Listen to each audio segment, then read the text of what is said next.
গণমাধ্যম কর্মীরা আপনারা সাধারণ মানুষ থেকে একটু আলাদা বৈশিষ্ট্য দাবি রাখেন।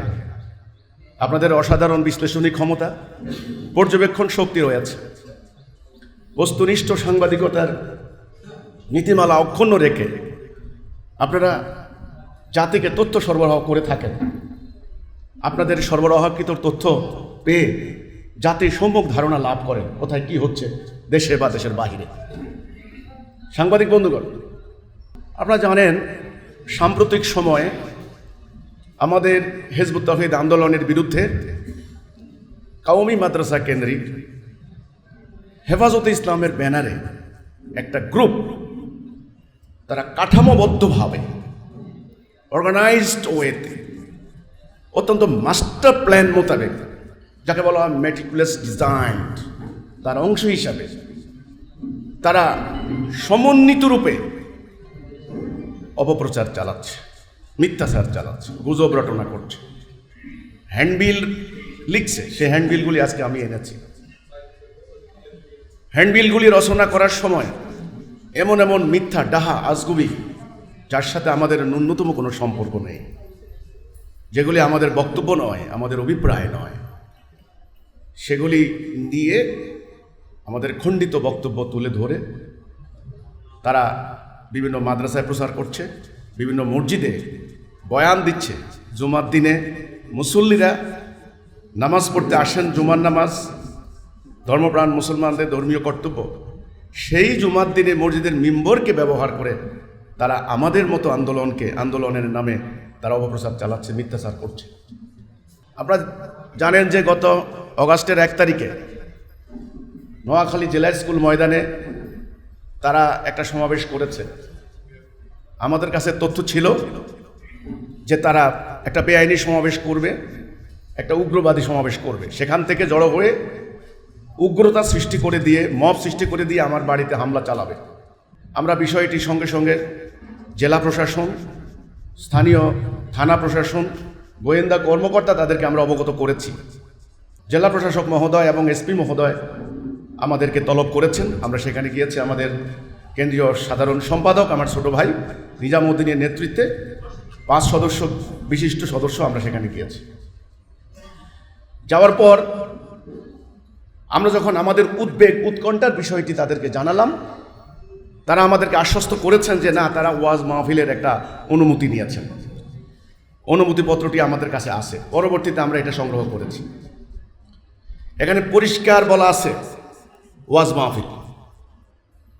ওয়াজ মাহফিলের নামে তারা অনুমোদন নিয়েছে, এবং অনুমোদনের যে শর্তগুলি দিয়েছে সেখানে পরিষ্কার করে বলা আছে কোনো দলের বিরুদ্ধে, কোনো গোষ্ঠীর বিরুদ্ধে কোনো বিষোদাগার, উস্কানি, হুমকি ইত্যাদি দেওয়া যাবে না।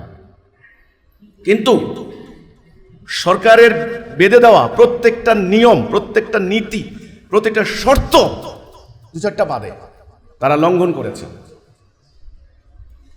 সকাল থেকে শুরু করে বিকেল পর্যন্ত যত বক্তা বক্তব্য দিয়েছেন, ইসলামের কোনো কথা হয়নি, দ্বীনের কোনো কথা হয়নি, মানুষের চরিত্র অর্জনের জন্য, আমল আখলাকের জন্য কোনো কথা হয়নি। সম্পূর্ণ অনুষ্ঠান 3 শতাধিক মাইক লাগিয়ে, শর্ত ছিল মাঠের বাহিরে কোনো ধরনের কোনো সাউন্ড সিস্টেম যাবে না। সারা মাইজদির জনগণকে অতিষ্ঠ করে তুলে দিয়ে তারা চিৎকার, চেঁচামেচি, হুমকি, অশালীন অশ্রাব্য ভাষায় গালাগালি, এমন হুমকি তারা দিয়েছে যেটা নজিরবিহীন, যেটা স্বাধীন সার্বভৌম শাসনতান্ত্রিক গণতান্ত্রিক একটা রাষ্ট্রে এটা কল্পনা করা যায় না, অকল্পনীয়। নোয়াখালীর সিভিল সোসাইটি, সাধারণ মানুষ, সাংবাদিক, সাহিত্যিক, শিক্ষিত জন স্তব্ধ হয়ে গিয়েছে। এ কেমন কথা? এ কি আলেমদের মুখের ভাষা? এ কি তাদের ভেতরের জিজ্ঞাসা, ক্রোধ, ক্ষোভ? তারা মাদ্রাসাগুলিতে চিঠি দিয়ে বাধ্য করেছে কোমলমতি স্টুডেন্টদেরকে সেখানে যাওয়ার জন্য। সাধারণ ধর্মপ্রাণ মানুষ মাদ্রাসায় স্টুডেন্ট পড়তে দেয় দ্বীনি এলেম হাসিল করার জন্য। হেফাজতে ইসলাম, আমরা পরিষ্কার করে বলতে চাই, এই সুযোগটাকে কাজে লাগিয়ে বর্তমানে তারা এই মাদ্রাসার স্টুডেন্টদেরকে ব্যবহার করে তাদের রাজনৈতিক অভিসন্ধি বাস্তবায়নের চেষ্টা করছে। আমার পরিষ্কার দাবি, সেখানে তারা করেছে।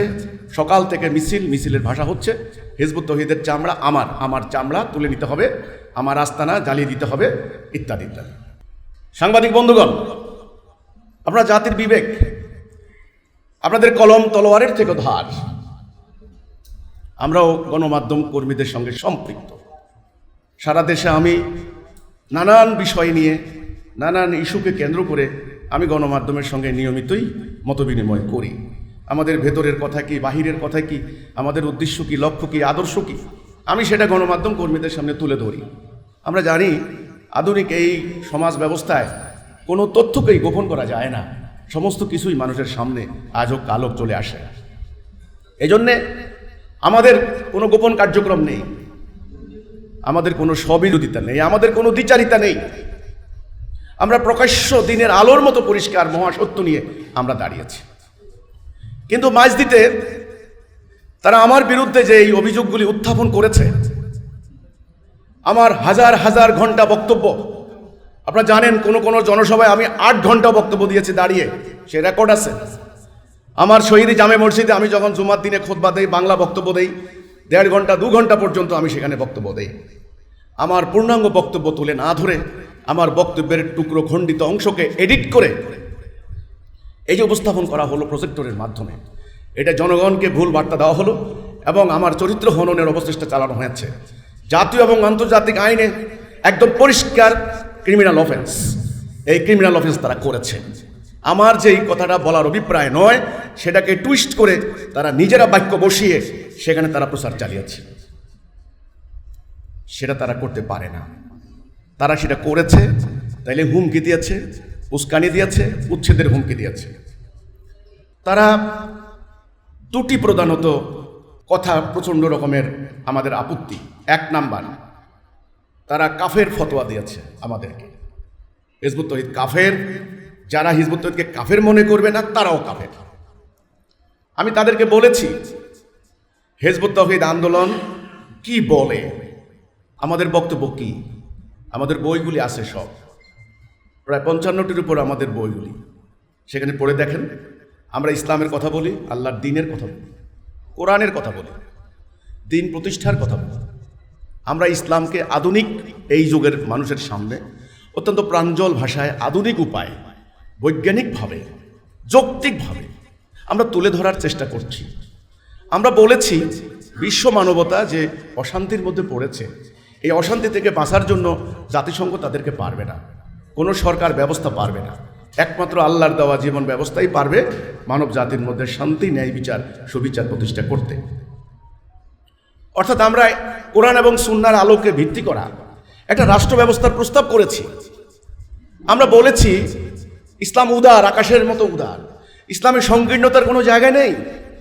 আমরা বলেছি এই পবিত্র কোরআনে কোনো বিরোধ নেই, এখানে কোনো বাড়াবাড়ি নেই, লা ইকরাহা ফিদ্দীন, দিন নিয়ে কোনো জবরদস্তি নেই, এখানে কোনো গোজামিল নেই, এখানে অযৌক্তিক অনর্থক কোনো কর্মকাণ্ড নেই, এখানে ধর্মের নামে ব্যবসাকে এলাও করা হয়নি, এখানে চুরি, ডাকাতি, খুনকে স্ট্রিক্টলি প্রহিবিটেড করা হয়েছে। এখানে বলা হয়েছে সুয়ার যেমন হারাম, সুদ খাওয়া হারাম। তো এই কোরআন বক্রতা মুক্ত, এই কোরআন আমরা বলেছি সাদা, কালো, লম্বা, খাটো, বেটে, আরবি, আমেরিকান, জাপানি, চাইনিজ, জার্মানি, ইন্ডিয়ান, বাঙালি, সমগ্র মানব জাতিকে সমানভাবে শান্তি দিতে পারে।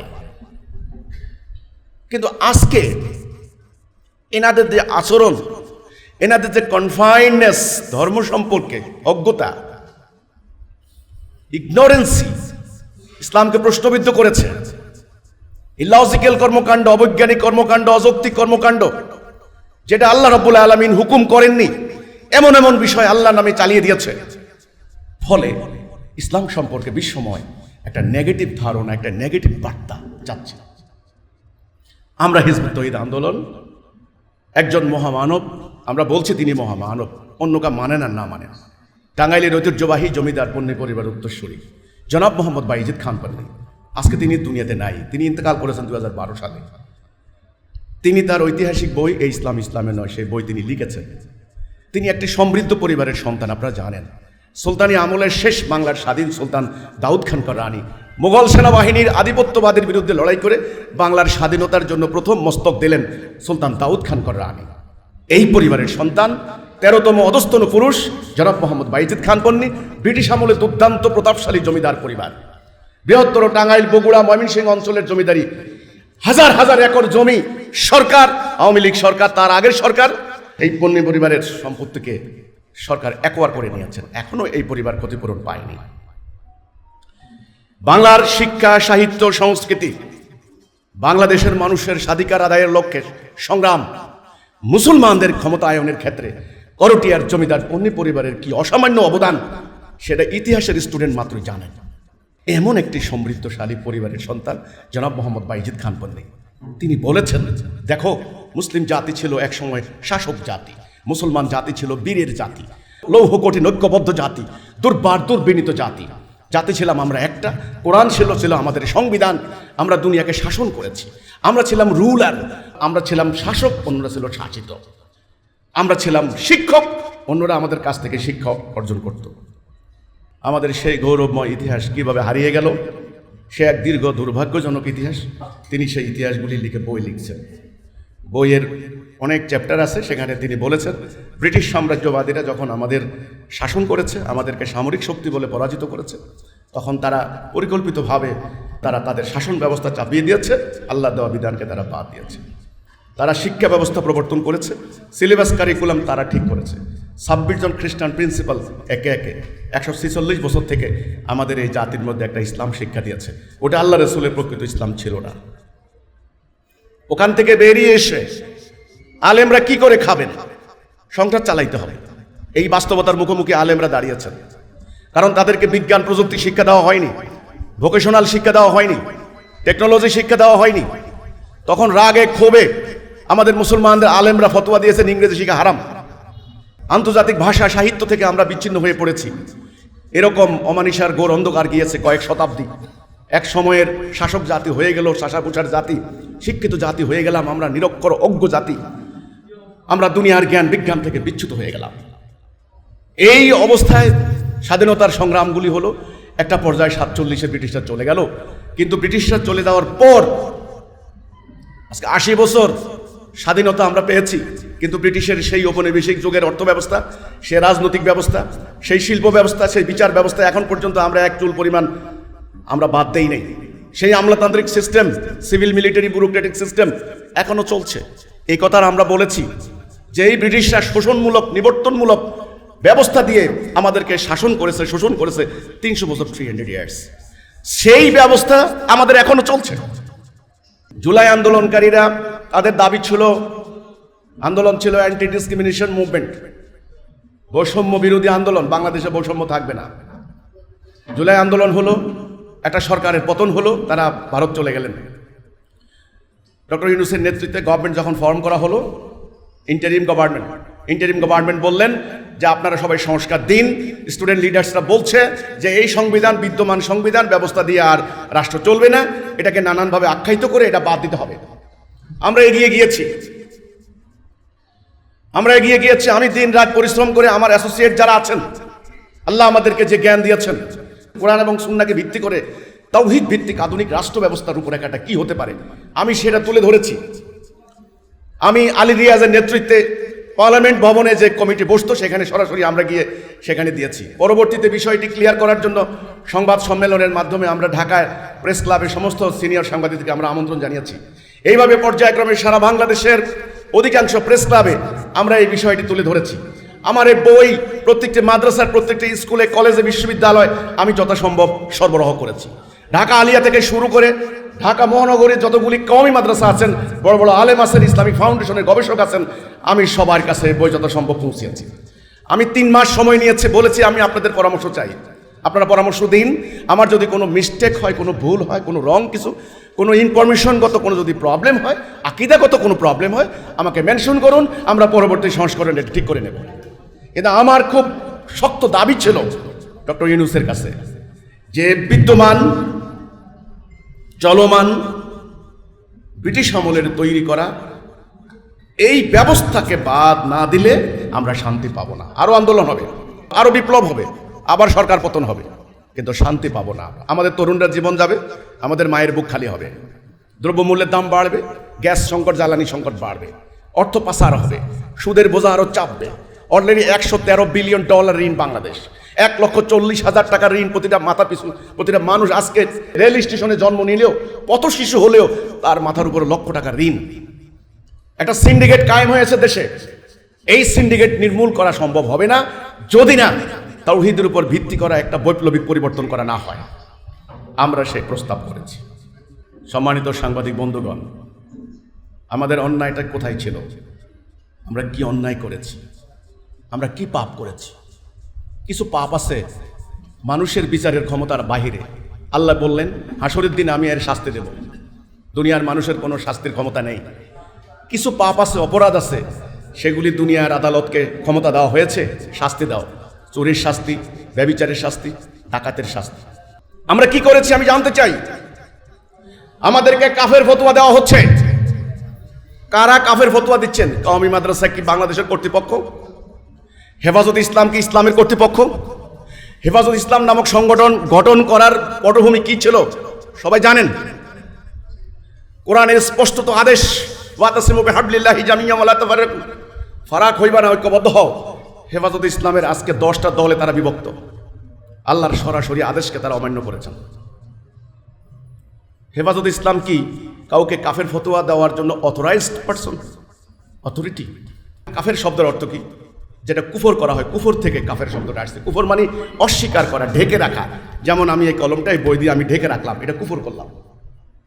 আপনারাও আলেম। আলেম মানে যার দুনিয়া এবং দিনের জ্ঞান আছে তিনি হলেন আলেম। সত্য মিথ্যা পার্থক্যকারী ব্যক্তি আলেম।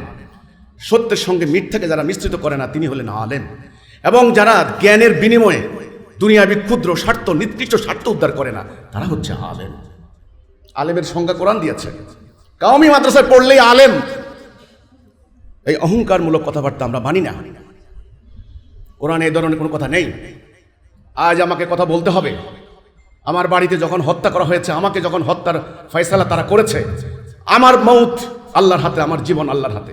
আমি সত্য বলবো, ইথারে আমার কথা ভাসবে। আমি না থাকলেও আমার কথা জনম থেকে জনম পর্যন্ত মানুষ শুনবে।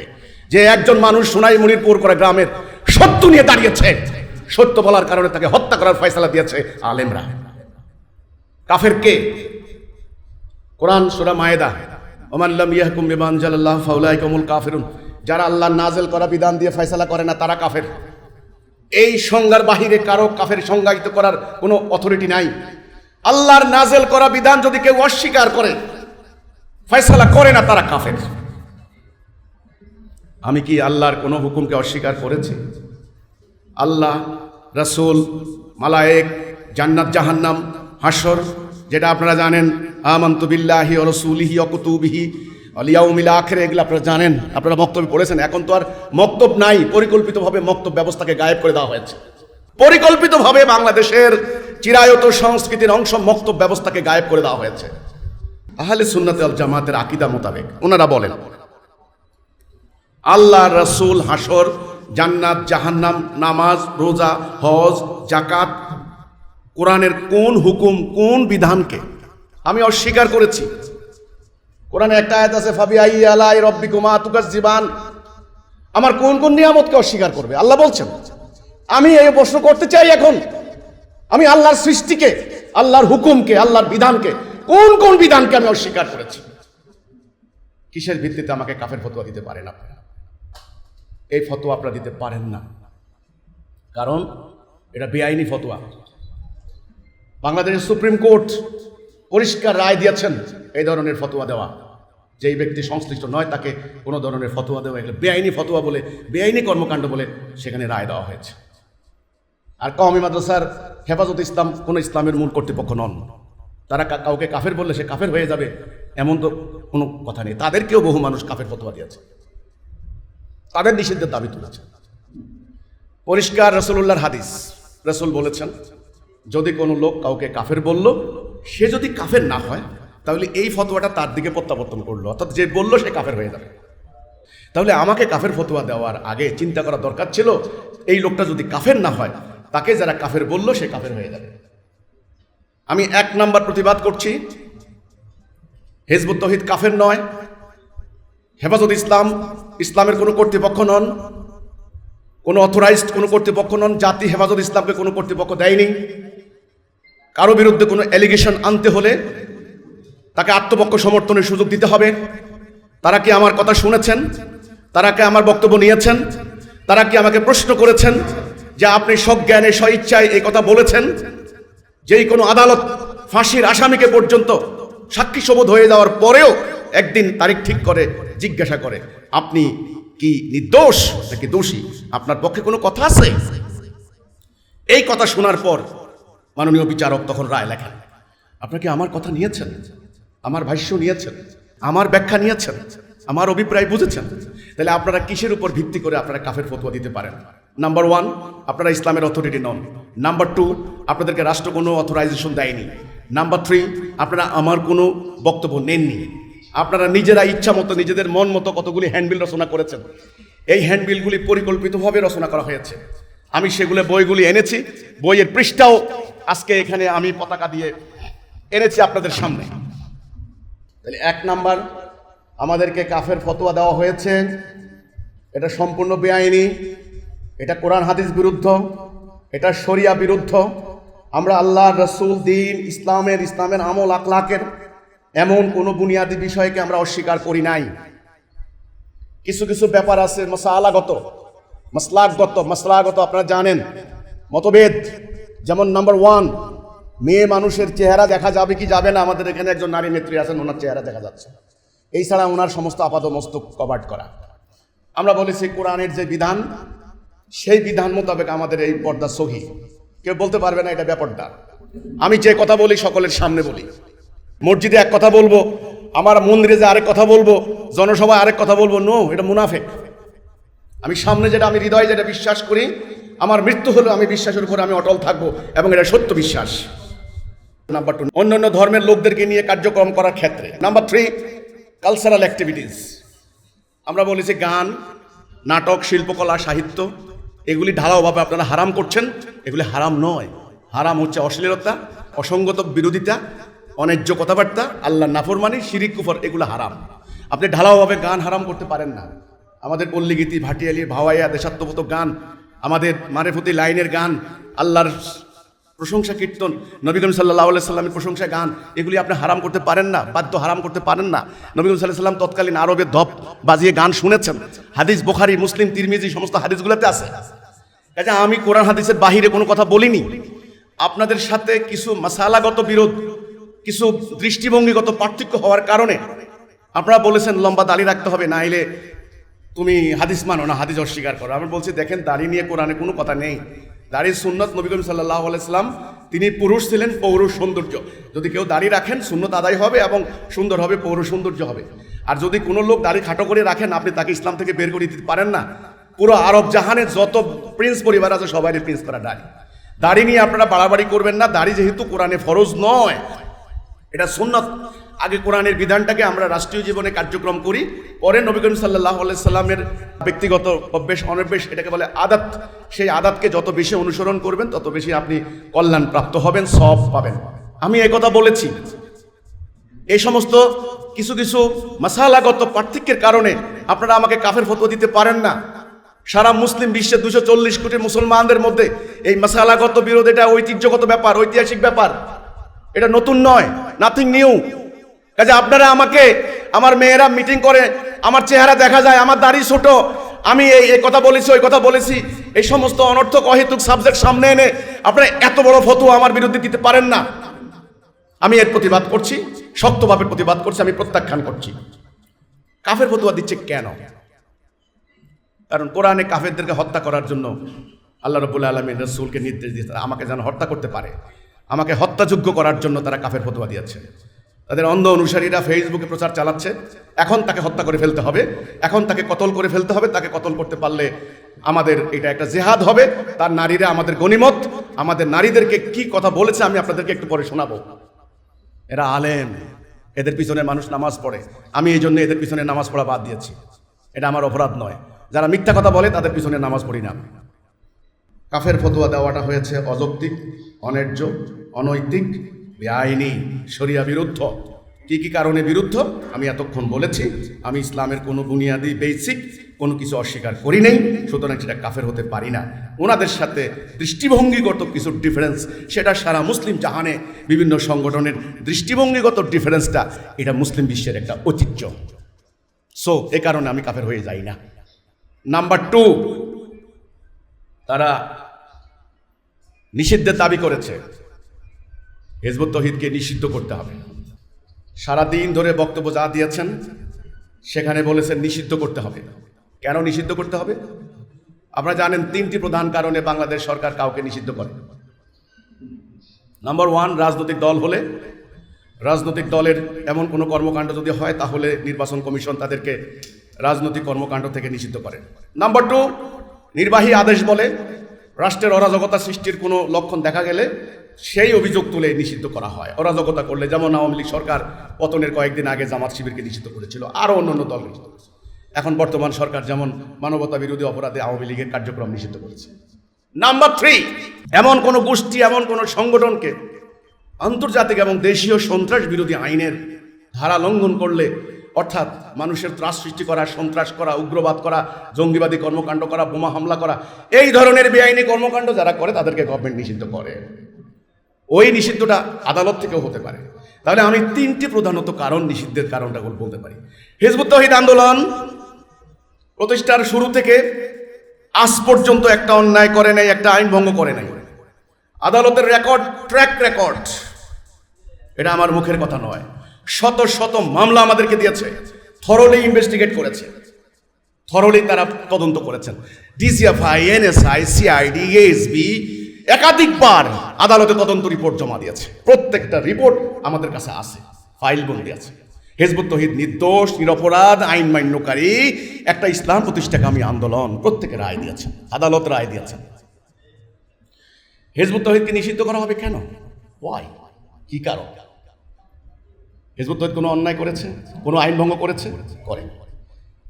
যারা আজকে হিজবুত তৌহিদকে নিষিদ্ধের দাবি তুলছেন, কওমি মাদ্রাসা কেন্দ্রিক, আমরা কওমি মাদ্রাসাকে টার্গেট করে প্রচারণায় নামি নাই। আমরা তাওহীদ প্রতিষ্ঠা করতে নেমেছি, আল্লাহর দ্বীন প্রতিষ্ঠা করতে নেমেছি, কিন্তু তারা আমাদেরকে বাধ্য করেছেন আজকে তাদের ব্যাপারে মুখ খুলতে। প্রমাণ দেব আজকে সাংবাদিক সম্মেলনে। যেই সমস্ত কারণে কাউকে নিষিদ্ধ করা হয়, মাদ্রাসায় যে সমস্ত বলাৎকার, শিশু নির্যাতন, নিপীড়ন যেগুলি হচ্ছে, নাম্বার 1 ওদের ওখানে হচ্ছে, আমাদের এখানে কোনো অভিযোগ নাই। নাম্বার 2, বিগত 30 বছরে এদেশে উগ্রবাদী, জঙ্গিবাদী হামলার কারণে আদালত কর্তৃক দোষী সাব্যস্ত হয়েছে কওমি মাদ্রাসার বহু আলেম, আমি প্রমাণ দেব।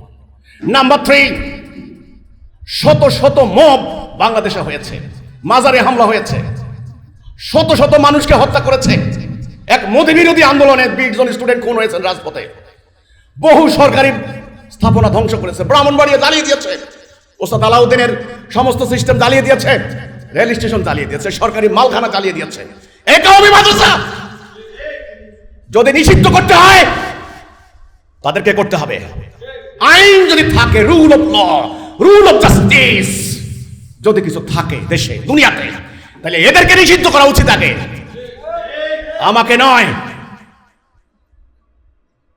আমি সত্যের উপর দাঁড়িয়ে আছি, আমি ন্যায়ের উপর দাঁড়িয়ে আছি। তোমার সাথে কিছু একাডেমিক আলোচনা মিলে না বলেই, তোমার সাথে কিছু আচরণগত পার্থক্য, তোমার সাথে কিছু মাসালাগত বিরোধ, তোমরাই তো কালকে রবিউল আউয়াল উপলক্ষে দেখলাম ফেসবুকে কাফের কাফের একদল জশ্নে জুলুস করছো, আরেক দল বলছো রবিউল আউয়াল পালন করা বেদাত কাফের। বলেন নাই আপনারা? বলেন। গত 2 দিনে ফেসবুকে দেখেন না, একদল সুফিবাদী ঘরানার ওনারা নামছেন রাসূলুল্লাহর জন্মদিবস পালন করে, রবিউল আউয়াল পালন করে। ঠিক আরেক দল ফেসবুকে তোমরা কাফের, মুরতাদ, শয়তান, এটা ইসলামে নাই, এটা হারাম। তো তাহলে আমাকে তোমরা কেন কাফের ফতোয়া দিচ্ছ? আমি কি অন্যায় করেছি? আমি বলতে চাই, নিষিদ্ধ করার যে দাবি সম্পূর্ণ বেআইনি, অযৌক্তিক। মাননীয় প্রধানমন্ত্রী চট্টগ্রাম গিয়েছেন, বাঁশখালী সহ কক্সবাজার বিভিন্ন উন্নয়নমূলক কর্মকাণ্ড পরিদর্শন করেছেন।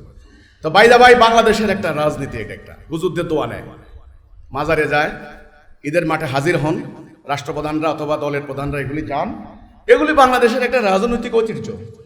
আমি এতে কোনো দোষের কিছু দেখি না। মাননীয় প্রধানমন্ত্রী গেছেন সেখানে, আপনারা আলেমরা মাননীয় প্রধানমন্ত্রীকে কাছে পেয়ে আপনাদের কি কর্তব্য ছিল? আপনারা এই দাবি করা উচিত ছিল যে মাননীয় প্রধানমন্ত্রী, আপনি 92% দেশের মুসলমানের দেশের প্রধানমন্ত্রী, আপনি নামাজ পড়েন, রোজা রাখেন, আপনি কোরআনের আইন দ্বারা রাষ্ট্র চালান, আমরা আপনাকে সহযোগিতা করব। আপনি তাওহীদ ভিত্তিক রাষ্ট্র ব্যবস্থা প্রতিষ্ঠা করেন, আপনি সুদ ভিত্তিক অর্থনীতিকে ভ্যানিশ করে দেন, এর বিকল্প অর্থ ব্যবস্থা আমরা প্রস্তাব করছি। আমি তো প্রস্তাব করছি, আপনারা দিতে পারলেন না। আপনারা বিচার বিভাগে ব্রিটিশের আইনের বিচার হয়, যেখানে কোরআনের স্পষ্ট নিয়ম, আল্লাহর আইন দিয়ে বিচার না করলে কাফের। কাজে আপনারা ব্রিটিশের বিচার ব্যবস্থা বাদ দেন, আল্লাহ দেওয়া বিচার ব্যবস্থা প্রবর্তন করেন। মাননীয় প্রধানমন্ত্রীকে কাছে পেয়ে তারা ইসলামের বুনিয়াদি বেসিক এই দাবিগুলি করা কি যুক্তিসঙ্গত ছিল না? ছিল। তারা সেটা করেননি। তাদের 13 দফা দাবি ছিল, সেই দাবিগুলিকে তারা সংক্ষিপ্ত করে এনে 9 দফা করেছে। আমি প্রধানত 2টা ভাগ করেছি। 9 দফা দাবির প্রথম কয়েক দফাই হচ্ছে তাদের স্বার্থ, তাদের মাদ্রাসা স্বার্থ, তাদেরকে সরকার পরিচালনার সুযোগ দিতে হবে, তাদেরকে মাস্টার সমমান দিয়েছে আগে সরকার, তাদেরকে এখন চাকরিতে দিতে হবে, তাদেরকে এই সুযোগ সুবিধা তাদের স্বার্থ। বাকি অর্ধেক, অমুককে নিষিদ্ধ করতে হবে, মৌলানা সাদকে বাংলাদেশে আসতে দেওয়া যাবে না, টঙ্গীর ইস্তেমার মাঠে সাদপন্থীদেরকে ইস্তেমা করতে দেওয়া যাবে না, হিজবুত তৌহিদকে নিষিদ্ধ করতে হবে, কাদিনীদেরকে দেশ থেকে বের করে দিতে হবে। এই হচ্ছে অবস্থা। এ কেমন স্বৈরাচার? আমরা রাজনৈতিক স্বৈরাচার দেখেছি, কিন্তু ধর্মের নামে স্বৈরাচার নতুন করে দেখতে হচ্ছে আমাদেরকে বাংলাদেশে। হেফাজত ইসলাম থাকবে দেশে খালি, আর কেউ থাকবে না। তাহলে সংবিধানের মানবাধিকারের যে ধারাগুলি 38, 39, 37, 35, 34, 32, 33, এই যে 26 থেকে শুরু করে 42 পর্যন্ত মৌলিক মানবাধিকার, আমার যে ফান্ডামেন্টাল রাইটস, পড়েন দেখেন। তারা তো সংবিধান বিশ্বাসও করে না, পড়েও না। এই যে আপনারা দাবি করলেন হিজবুত তাওহীদকে নিষিদ্ধ করতে হবে, মাননীয় প্রধানমন্ত্রীর কাছে দাবি করলেন, সেখানে মাননীয় স্বরাষ্ট্রমন্ত্রী মহোদয় ছিলেন, সালাউদ্দিন সাহেবও ছিলেন, এখন তো আমাদের এনি সাবেক। কথা হচ্ছে নিষিদ্ধের দাবি কার ব্যাপারে করলেন? আমি তো আগেও বলেছি, নিষিদ্ধ করতে হলে আপনাদেরকে করতে হবে, অন্তত আপনাদেরকে সরকারের নিয়ন্ত্রণে আনতে হবে। আমি আজকের সাংবাদিক বন্ধুদের সামনে পরিষ্কার করে বলতে চাই, এদেরকে যদি নিয়ন্ত্রণে আনা না হয়, তাহলে এরা মাদ্রাসার স্টুডেন্টদেরকে এমন বেআইনি কর্মকাণ্ডে কাজে লাগাবে, সরকারকে থ্রেট দিবে, সরকারের টুটি চেপে ধরার চেষ্টা করবে, তাদের অনৈতিক অন্যায্য দাবি আদায়ের ক্ষেত্রে মাদ্রাসার স্টুডেন্টদেরকে তারা ব্যবহার করবে। এটা তারা করতে পারে না।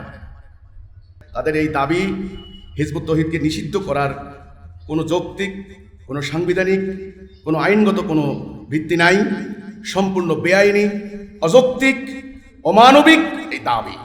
কারণ আমাদের বাক স্বাধীনতা, আমাদের কথা বলার স্বাধীনতা, আমাদের ধর্ম পালনের স্বাধীনতা, আমাদের বিশ্বাস লালনের স্বাধীনতা, আমাদের বসবাসের স্বাধীনতা, আমাদের বাংলাদেশের সকল স্থানে যাতায়াত করার স্বাধীনতা, এটা আমাদেরকে সংবিধান দিয়েছে।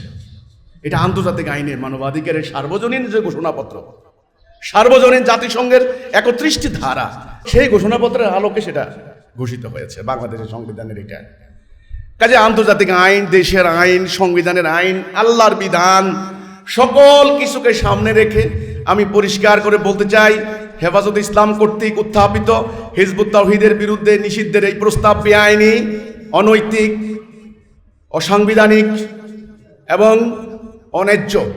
আমরা তাদের এই দাবিকে দৃঢ়ভাবে প্রত্যাখ্যান করছি। আমরা মনে করি, যদি বেআইনি কর্মকাণ্ড, অশ্লীল কর্মকাণ্ড, বলৎকার অথবা শিশু নির্যাতন অথবা উগ্রবাদ অথবা মব সন্ত্রাস অথবা ধর্মকে ব্যবহার করে অপরাজনীতি করার এমন কোনো বেআইনি কর্মকাণ্ডে যদি নিয়ন্ত্রণ করতে হয় বা নিষিদ্ধ করতে হয়, তাহলে হেফাজতে ইসলামের ব্যাপারে সরকারের সিদ্ধান্ত নিতে হবে দ্রুত। সম্মানিত সাংবাদিক বন্ধুগণ, নোয়াখালীতে তারা কি বক্তব্যগুলি দিয়েছে? নাম্বার 1, আমারে কবর দিয়ে দিতে হবে। এগুলি কি কোনো সভ্য মানুষের, আইন মান্যকারী কোনো মানুষের কথা হতে পারে? তাহলে উগ্রবাদ কাকে বলে? নিষিদ্ধ কাদেরকে করতে হবে?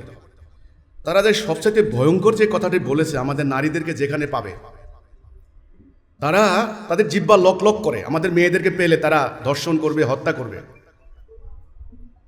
তারা এই যে কথাটা বলেছে, পতিতা, হিজবুত তাওহীদের মেয়েগুলি বেশ্যা, পতিতা। নারীদের ব্যাপারে ইসলাম কতখানি স্পর্শকাতর, আল্লাহ সুবহানাহু ওয়া তাআলা নারীদের সম্মান ইজ্জতের ব্যাপারে কতখানি, যারা কোরআন পড়েন না তাদের কথা বলে লাভ নাই, যারা অনুবাদ পড়ে না, যারা কোরআন, আল্লাহ কোরআনে বলেছেন গবেষণা করো, দেখো, চিন্তা করো, ফিকির করো।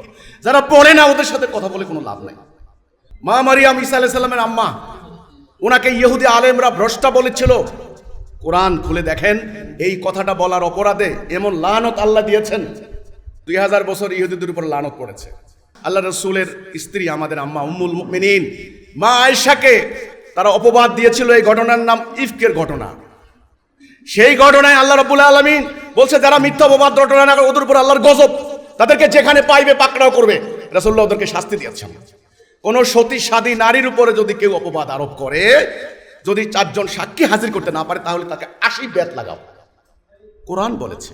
তাহলে নারীদের ইজ্জত নিয়ে, নারীদের সম্মান নিয়ে আমাদের হিজবুত তৌহিদ আন্দোলনের ডাক্তার আছেন, ইঞ্জিনিয়ার আছেন, আইনজ্ঞ আছেন, সাংবাদিকতা করেন, গৃহিণী আছেন, সাধারণ ঘরের স্টুডেন্ট আছেন, হাজার হাজার নারী কর্মী আমাদের ঢালাওভাবে বলে দিল কি হিজবুত তৌহিদের নারী এগুলো বেশ্যা।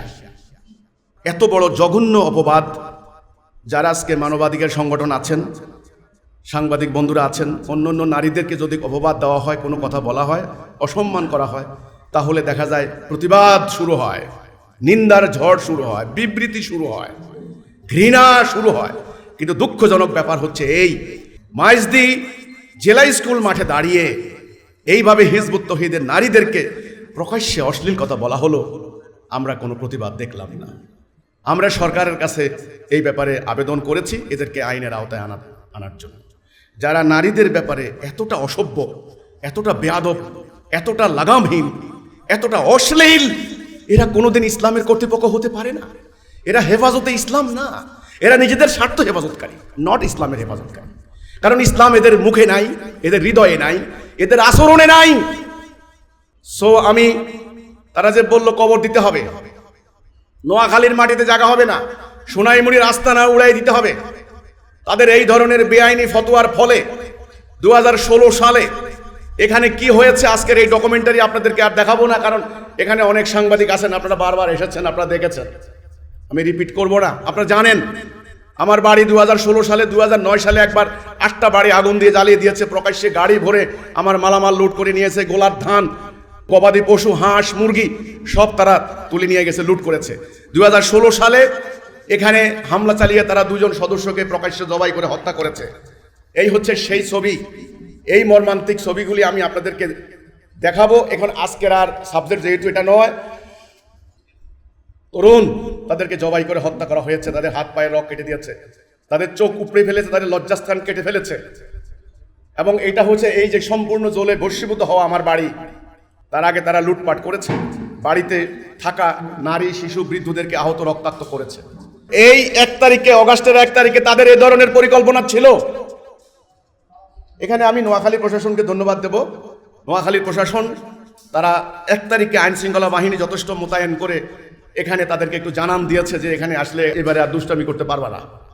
সম্ভবত একথা চিন্তা ভাবনা করে এদিকে তারা পা দেয় নাই, কিন্তু তারা আলটিমেটাম দিয়ে গেছে যে আগামী ডিসেম্বরে অমুক তারিখে যদি কিছু না করে তাহলে আমরা উচ্ছেদ করে দেব। আমি প্রশ্ন করতে চাই সাংবাদিক বন্ধুদেরকে, বাংলাদেশের মাটিতে কোনো কৃষক, শ্রমিক যাদের 1 ডিসিম জমি নাই, বাংলাদেশে জন্ম নিয়েছেন, বাংলাদেশের পাসপোর্টধারী, বাংলাদেশের জাতীয়তাবাদের পরিচয়ধারী, বাংলাদেশের টেরিটরির ভেতরের বসবাসকারী কোনো মানুষকে কেউ কি একথা বলতে পারে তাকে উচ্ছেদ করে দেওয়া হবে, তাকে উৎখাত করে দেওয়া হবে, তাদের কবর রচনা করে দেওয়া হবে, বাংলাদেশে এর কোনো জায়গা থাকবে না, এর অন্য জায়গা থেকে বের করে দেওয়া হবে? দেখে তারা বলতে পারে? বলতে পারে না। এটা বেআইনি, অসাংবিধানিক, অমানবিক। এই ইলিগেল কথা একমাত্র হেফাজত ইসলাম বলতে পারে, আর সাধারণ কোনো মানুষ বলতে পারে না। তারা বলেছে এ পর্যন্ত। আমার বাড়িতে যত হত্যাকাণ্ড ঘটেছে, যত লুটপাট হয়েছে, যত কিছু হয়েছে, এই ফতোয়াবাজরা দায়ী। এদের কারণে উত্তেজিত হয়ে কিছু উগ্র জনতা, ধর্মান্ধ জনতা, তারা আমাদের সম্পর্কে জানে না, আল্লাহর কোরআন সম্পর্কে, কোরআনের নীতিমালা সম্পর্কে তাদের কোনো ধারণা নাই। যেখানে কোরআন বলা হয়েছে চোখ দিয়ে দেখো, কান দিয়ে শোনো, হৃদয় দিয়ে উপলব্ধি করো, দেখো, শোনো, বুঝো, উপলব্ধি করো। কোরআন সূরা জুমারের 18 নম্বর আয়াত। মনোযোগ দিয়ে কথা শোনো, এর মধ্যে যেটা উত্তম সেটা গ্রহণ করো। তো এই শ্রেণীর মানুষগুলা তারা শুনবে না, দেখবে না, কোরআন পড়বে না। কোরআন বলেছে কোনো লোক যদি, কোনো ফাসেক যদি কোনো সংবাদ নিয়ে আসে, তাহলে সেটা যাচাই বাছাই করে দেখবা, গুজবে কান দিবা না। কোনো গুজব শুনলে কর্তৃপক্ষের কাছে, অথরিটির কাছে বলো। কোরআনের আয়াত, আমি সেই আয়াতগুলি এখানে তুলে ধরেছি মিডিয়া নীতিমালার মধ্যে। আমার বাড়িকে কেন্দ্র করে তারা মব সৃষ্টি করেছে। এইবারেও তাদের একটা লুটপাট করার একটা খায়েশ, একটা অভিপ্রায় ছিল। সোশ্যাল মিডিয়াতে তারা এই ধরনের আলাপ আলোচনাও করেছে, আমাদের কাছে সেগুলি আছে, তথ্য আছে। আপনারা জানেন এখানে আমি 42টি উন্নয়ন প্রকল্প গ্রহণ করেছি। তারা আমার ভাইদেরকে জবাই করেছে, শত্রুতা করেছে, আমি মিত্রতার হস্ত বাড়িয়ে দিয়েছি। তারা বিদ্বেষ রচনা করেছে, আমি ভ্রাতৃত্বের সেতু বন্ধন রচনা করেছি। তারা ধ্বংস করেছে, আমি নির্মাণ করেছি। তারা সমাজকে পিছনের দিকে নিয়ে যেতে চায়, আমি সমাজকে অগ্রগামী করার চেষ্টা করছি। আমি স্কুল দিয়েছি, আধুনিক শিক্ষা এবং নৈতিক শিক্ষার সমন্বয়ে আমার স্কুল এ পর্যন্ত অত্যন্ত মার্ভেলাস রেজাল্ট করেছে, এ পর্যন্ত এক্সেলেন্ট রেজাল্ট করেছে। শিল্প, সাহিত্য, সংস্কৃতি, খেলাধুলা, ক্রীড়া সকল ক্ষেত্রে আমার এই স্কুল বাংলাদেশের মধ্যে এক সুনাম সুখ্যাতি অর্জন করছে। নোয়াখালীর জন্য এটা একটা গর্ব বলে আমি মনে করি। হাসপাতাল দিয়েছি এলাকার বঞ্চিত অসহায় মানুষের চিকিৎসা সেবার জন্য। এখানে হোমিও ট্রিটমেন্ট এবং এলোপ্যাথি ট্রিটমেন্টের সমন্বয়। মাত্র 50 টাকার ঔষধে, 10 টাকার ঔষধে একটা মানুষের জ্বর ভালো হয়ে যাচ্ছে, যেখানে হাসপাতালে গেলে হাজার হাজার টাকা বিল ধরিয়ে দিচ্ছে গরিব মানুষ, চিকিৎসা সেবা নিতে পারছে না। এটা সমাধানের জন্য আমি হাসপাতাল দিয়েছি। আমার এখানে ডাক্তাররা কোনো রকম তারা সার্ভিস দিচ্ছেন সেবার মানসিকতা নিয়ে। আমি পানির ব্যবস্থা করেছি। আমাদের নোয়াখালী এলাকায় কোনো পানি মানুষ খাইতে পারে না, প্রত্যেকটা কলের মধ্যে আর্সেনিকে ভরা, লবণাক্ততা, সেটা আমরা হাজার হাজার লিটার পানি সরবরাহ করছি। আমি গার্মেন্টস ফ্যাক্টরি দিয়েছি, এখানে শত শত নারী শিশুর জীবন জীবিকার ব্যবস্থা করেছি। আমরা ডেয়ারি ফার্ম দিয়েছি, শত শত গরু। এখানে গণমাধ্যম কর্মীরা অনেকে আছেন, কোরবানির ঈদের সময় আপনাদের হাউস থেকে আপনাদেরকে অ্যাসাইনমেন্ট দেওয়া হয় কোরবানির গরুর ডকুমেন্টারি করার জন্য। কারণ আমাদেরও মিডিয়া আছে, আমারও 2টি পত্রিকা আছে, দৈনিক দেশের পত্র, দৈনিক বজ্রশক্তি এবং অন্যান্য মিডিয়াতে আমি আসি। আমার সাংবাদিকরাও বাংলাদেশের বিভিন্ন জায়গায় সুনামের সাথে তারা দায়িত্ব পালন করছেন। সেখানে সাংবাদিকরা আসছেন আমাদের খামার বাড়ির, তারা প্রতিবেদন করছেন। আমরা উপজেলা, জেলা পর্যায়ে রেণু চাষ, মৎস্য চাষ, গবাদি পশু, উন্নত প্রজাতির ঘাস চাষ ইত্যাদির ক্ষেত্রে আমার ছোট ভাই মহিউদ্দিন চাষিরহাট উন্নয়ন পরিষদের চেয়ারম্যান, সে কতগুলি পুরস্কার পেয়েছে। আপনারা দেখেন জেলা উপজেলা পর্যায়ে যেই কর্মকর্তায় আসুক আমাদের সাথে আগে যোগাযোগ করেন, আপনারা কিভাবে ডেভেলপ করছেন। আমরা ভিউ এক্সচেঞ্জ করছি। আমাদের এই উন্নয়ন প্রকল্প বাংলাদেশ টেলিভিশন প্রচার করেছেন, মাননীয় প্রধানমন্ত্রীর কার্যালয় অবগত। আমরা এখানে আমার এলাকার মানুষের সাথে আমি সৌহার্দ্যপূর্ণভাবে, শান্তিপূর্ণভাবে আমি বসবাস করছি। আমার এলাকার মানুষের কোনো আপত্তি নাই, কোনো অবজেকশন নাই। ঈদের জামাতে, আমার মাঠে ঈদের জামাত হয়, হাজার হাজার আমার সদস্যরা জামাতে যান। আবার বোর্ড অফিসের সামনে আমার বাড়ির আমার আত্মীয় স্বজনরা ঈদের জামাত করেন। আমার পুরো পাড়া ঈদের জামাত হয়, ব্যাপারী বাড়িতে ঈদের জামাত হয়, ভুঁইয়া বাড়িতে ঈদের জামাত হয়, ওসমান গান্ধীতে ঈদের জামাত হয়। এখানে অন্তত 10টা ঈদের জামাত হয়। সবাই ঈদের দিন কোলাকুলি করেন, শ্যামাই চিনি খান, গরুর গোশত খান ঈদের কোরবানিতে। তো আমরা তো শান্তিপূর্ণ সৌহার্দ্যপূর্ণভাবে বসবাস করছি। আমাদের এলাকার মানুষ তো কেউ বলতে পারবে না যে হিজবুত তৌহিদের এই সদস্যগুলি তারা অন্যায় করছে, অসামাজিক কার্যকলাপ করছে, নারীদের শ্লীলতাহানি করছে, মাদক ব্যবসা করছে। কেউ তো বলতে পারলো না। তোমাদের এত গাত্রদাহ কেন? তোমাদের এত জিজ্ঞাসা কেন? তোমাদের এত ক্ষোভ কেন? আমার মসজিদ, আমি নামাজ পড়ছি, তোমার এত ক্ষোভ কেন আমার মসজিদ নিয়ে? দেখো না, আমার মসজিদের কোনো দরওয়াজা নাই। প্রতিষ্ঠা শুরু থেকে 7 বছর হয়ে গেছে, এই মসজিদের একটা জুতা চুরির কোনো রেকর্ড নাই। অথচ নিউজ পাইছি আমি, জামে মসজিদের মধ্যে 50 জোড়া জুতা চুরি হয়েছে এক জুমাতে। আমার মসজিদে আসো না, দেখো না আমি কি করি। তোমরা সারা বছর বলছো আমি নামাজ পড়ি না, এবার আমি যখন জামাত করি এবার বলে ওর নামাজ নষ্ট করে ফেলছে। তোমরা বলেছো আমরা নাকি মরলে মাটি দেই না মানুষ, আমরা বসাইয়া কবর দেই। আমাদের হাজার হাজার সদস্যের জানাজার অনুষ্ঠান ফেসবুকে মানুষ দেখেছে, ওটা নিয়ে আর এখন কথা বলে না। তোমরা বলেছো আমরা নাকি রানের সিল দিয়ে খ্রিস্টান বানাই। আধুনিক যুগে এটা বিশ্বাসযোগ্য কথা? কোনো মানুষ ধর্মান্তরিত হইতে হইলে কোর্টে এফিডেভিট করতে হয়। রানে সিল দেওয়ার মতো প্রাচীন পদ্ধতি কি এখন চলে নাকি ভাই? এরা বিশ্বাস করে, এরা প্রচার করে। আমরা নাকি কালো কাপড় দিয়ে মাটি দেই। কেন? দেশে কি সাদা কাপড়ের অভাব পড়ছে? এ ধরনের বিভ্রান্তিকর মিথ্যা অপতথ্য দিয়ে সাধারণ ধর্মপ্রাণ মানুষকে তারা বিভ্রান্ত করেছে। এই বেআইনি সমাবেশ থেকে তারা যে উগ্রবাদী বক্তব্যগুলি দিয়েছে, যে হুমকি দিয়েছে, আমি আজকের গণমাধ্যম কর্মীদের সঙ্গে মতবিনিময় অনুষ্ঠানে আমি আশঙ্কা করছি আমার এই এলাকার উন্নয়ন প্রকল্প লুটপাট হতে পারে। অতীতে তারা করেছে, এই ঘটনা নিয়ে মামলা অতীত সরকার করে মামলার সুবিধাভোগী সরকার হয়েছে। তৎকালীন বিরোধী দল বিএনপি জামায়াতের লোকদেরকে তারা আসামি করেছে। আমরা বারবার বলেছি এই আসামি আমরা করিনি। তাহলে ঘটনা যখন ঘটে তখন সুবিধা নেয় তৃতীয় পক্ষ, মামলা বাণিজ্য হয়, অনেক নির্দোষ নিরপরাধ মানুষ আক্রান্ত হয়।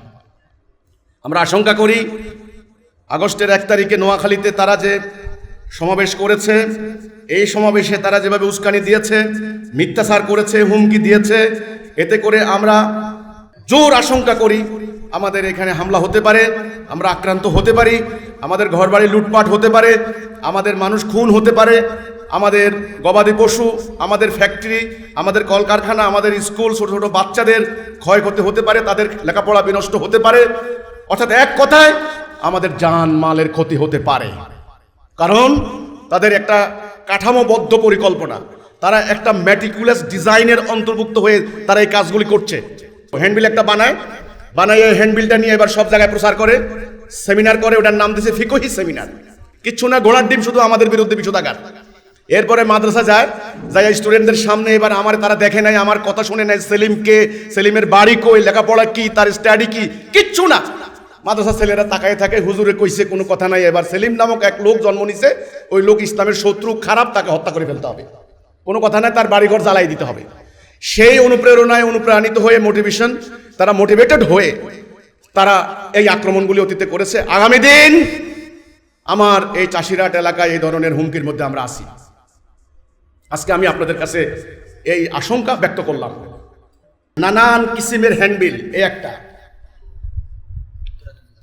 এটা উত্তরে ছাড়ছে, এটা নোয়াখালী ছাড়ছে, এই একটা হ্যান্ডবিল, এটাও নোয়াখালী ছাড়ছে, এটা 4 পৃষ্ঠার। অধিকাংশ হ্যান্ডবিলের কোনো নাম ঠিকানা নাই।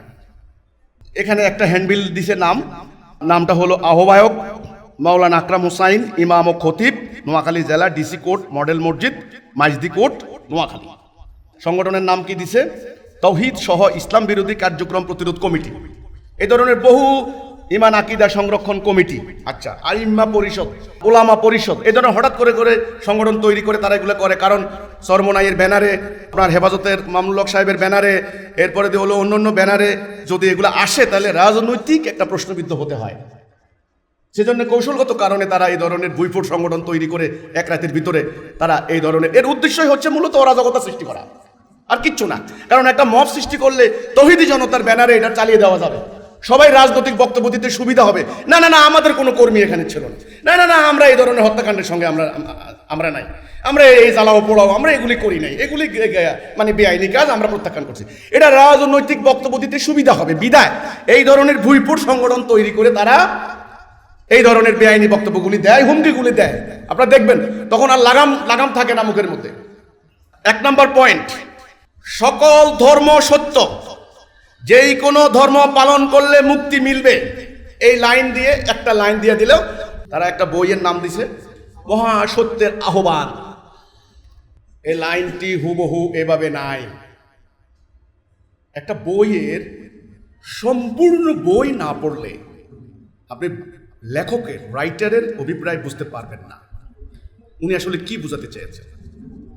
আধা পৃষ্ঠা, 1 লাইন তো প্রশ্নই আসে না, 1 লাইনে 3 লাইন টুকরা জোড়া তালি দিয়ে আরেকটা নতুন লাইন সৃষ্টি করা, এটা তো স্পষ্টত 500 ধারা মোতাবেক বেআইনি, চরিত্র হননের অভিপ্রায়, এবং আন্তর্জাতিক আইনেও একটা বেআইনি। কোনো লেখকের লেখার অভিপ্রায়কে ভিন্ন খাতে প্রবাহিত করার জন্য কোনো খণ্ডিত বক্তব্য প্রচার করা, এটা সম্পূর্ণ আইন বিরুদ্ধ। আজ আমরা এ ধরনের কোনো কথা বলি নেই। আমি সংক্ষেপে শুধু এই পৃষ্ঠাটা পড়ছি আপনাদেরকে। আমরা সমগ্র মানব জাতি এক স্রষ্টার সৃষ্টি, এক পিতামাতা আদম হওয়ার সন্তান, সুতরাং আমরা এক পরিবার, আমরা প্রত্যেকে ভাই ভাই। তাই আমাদের মধ্যে ধর্মীয় বা রাজনৈতিক বিভক্তি থাকা যুক্তিসঙ্গত নয়। এই বক্তব্যগুলি আমি কখন দিয়েছি? সকল ধর্মের মর্ম কথা, সবার ঊর্ধ্বে মানবতা, এই সাবজেক্টটাকে ধারণ করে আমি হিন্দু, বৌদ্ধ, খ্রিস্টান, পাহাড়ি, বাঙালি, উপজাতি, অন্যান্য সমস্ত নৃতাত্ত্বিক গোষ্ঠী সবাইকে নিয়ে ঢাকায় আমি বহুবার মত বিনিময় সভা করেছি। তাদের সামনে আমি সর্বধর্মীয় বক্তব্য দিয়েছি, বিভিন্ন ধর্মের তুলনামূলক তথ্যপত্র উত্থাপন করেছি। বাইবেলের তথ্য বলেছি, আমি বেদের তথ্য বলেছি, আমি ত্রিপিটকের কিছু তথ্য বলেছি, আমি আল কোরআনের কিছু বাণীও তুলে ধরেছি। একত্রিত করে আমার তুলে ধরার অভিপ্রায় ছিল যে আন্তধর্মীয় একটা সংলাপ, ইন্টারফেইথ যাকে বলা, ইন্টার রিলিজিয়াস ডায়ালগ। এটার কারণ হচ্ছে হারমোনি সৃষ্টি করা, একটা সমাজের মধ্যে সৌহার্দ্যপূর্ণ ভ্রাতৃত্বপূর্ণ পরিবেশ সৃষ্টি করা।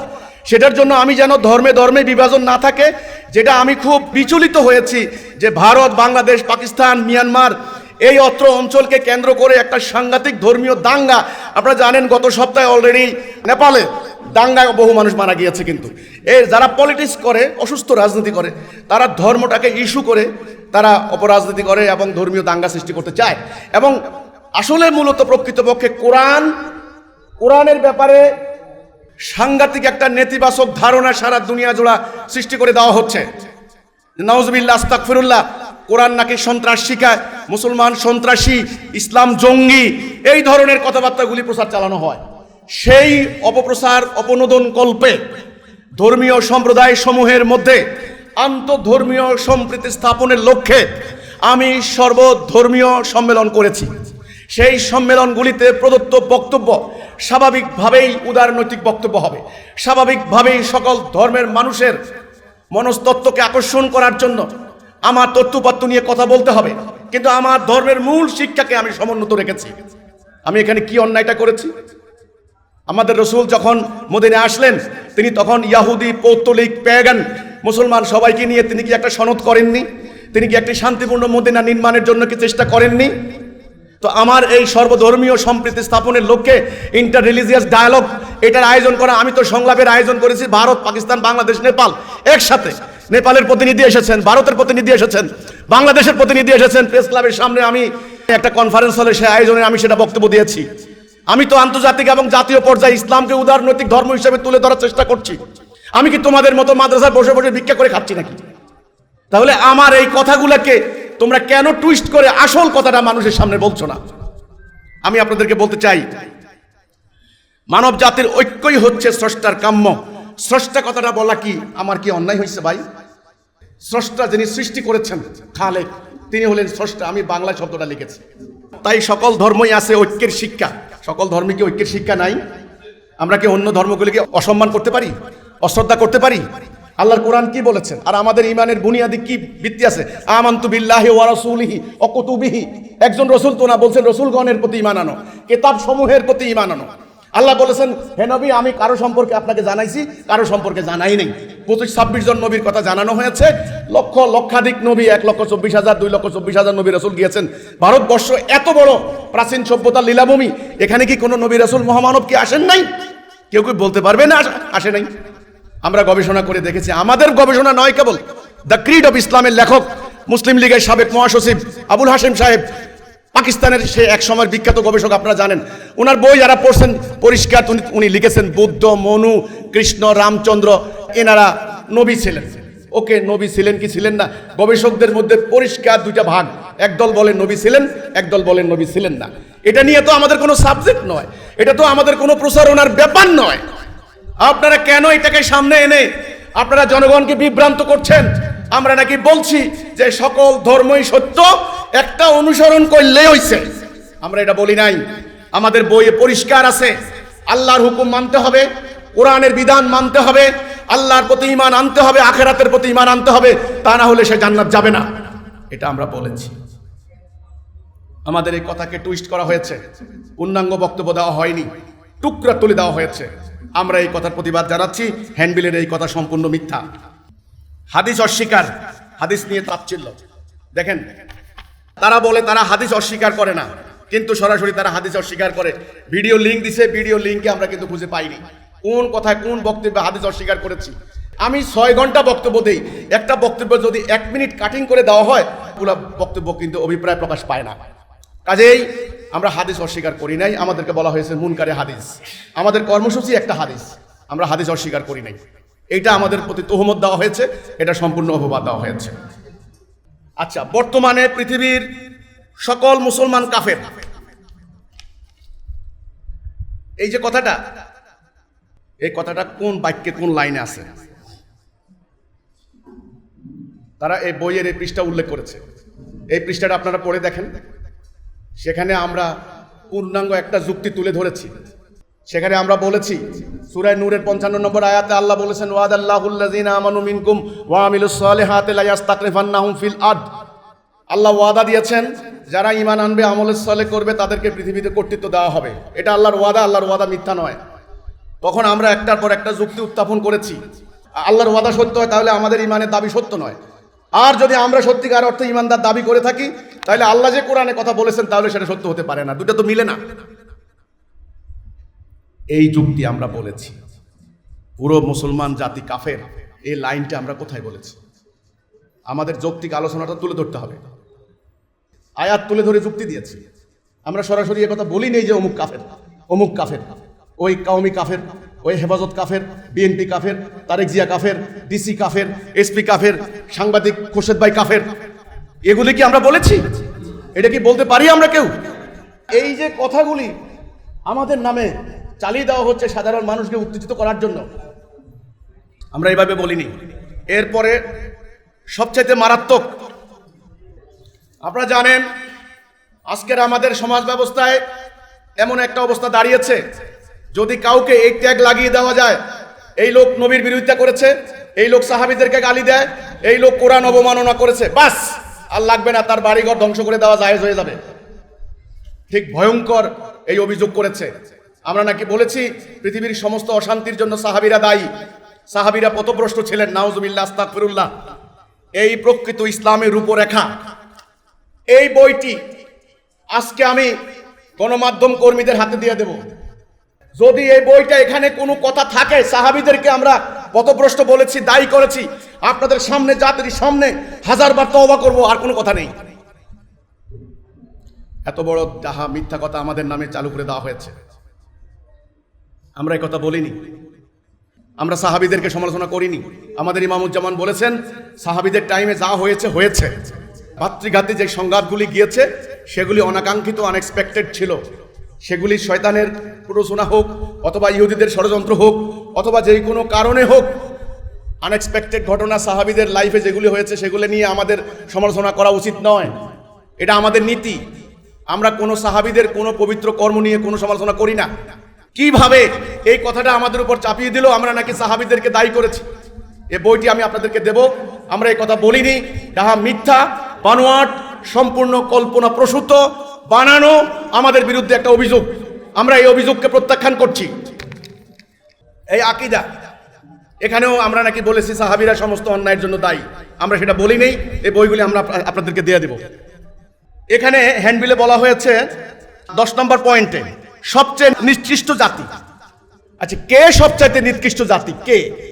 ধর্ম ব্যবসার ফাঁদে, পৃষ্ঠা 38। এই হচ্ছে 38 নম্বর পৃষ্ঠা। এই ধর্ম ব্যবসার ফাঁদে বই। ওরা বলতে পারে এটা সংস্করণ, আগের সংস্করণ। যত সংস্করণ আছে সব সংস্করণ দেব আমি আপনাদেরকে। আপনারা দয়া করে বইটা পড়বেন।